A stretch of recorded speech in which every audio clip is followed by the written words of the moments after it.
بەناوی خوای بەخشندە و میهرەبان خۆشەویستانی بەڕێز ئەم جاریان نەشتەرگەریەکی جیاوازمان بۆ دەرهێنانی بەردی گورچیلە لە ئافرەتێکی دووگیان ئەنجامدا. لەبەرچی نەشتەرگەریەکە جیاواز بوو؟ طبعاً ئەم ئافرەتە دووگیان بوو، مناڵەکەی 7 مانگانە بوو کە هاتە لای خۆمان ئازارێکی زۆری هەبوو. دوای ئەنجامدانی پشکنینی سۆنەر بۆمان دەرکەوت کە گورچیلەکەی 2 دەرەجە ئاوساوە لەبەرەوەی بەردێکی 18 ملیمی لە بیدایەتی حەوزی گورچیلەی گیر بوو. طبعاً لەم حاڵەتانەدا ناکرێت لە ڕێگای کوونکردن کاتێ ئافرەتەکە دووگیانە بەردەکەی بۆ دەربێنێت لەبەر کاریگەری نەرێنی بەکارهێنانی تیشک لە خلالی عملیاتەکەدا.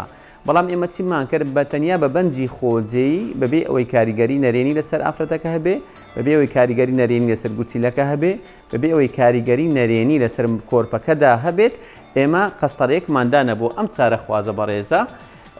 سوپاس بۆ خوای گەورە ئازاری نەما، گورچیلەکەی لە مەترسی ڕزگار بۆ قەستەرەکەیە، ئەوەشیان بەردەکەیە و طبعاً دوای تەواوبوونی دووگیانەکەی و دوای ئەوەی کۆرپەکە بە سەلامەتی لەدایک بوو، 1 مانگ دوای لەدایکبوونی کۆرپەکە ئەو جا هەستین بە ئەنجامدانی نەشتەرگەری دەرهێنانی ئەو بەردە لە ڕێگای کوونکردنەوە.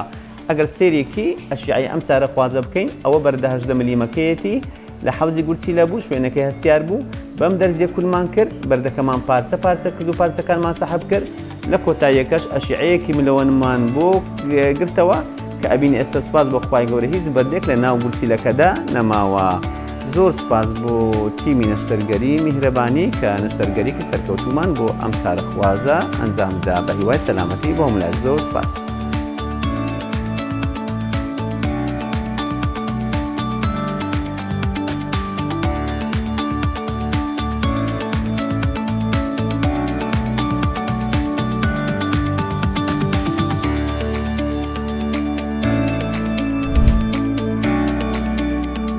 میهرەبانی دڵسۆزی و لێزانی.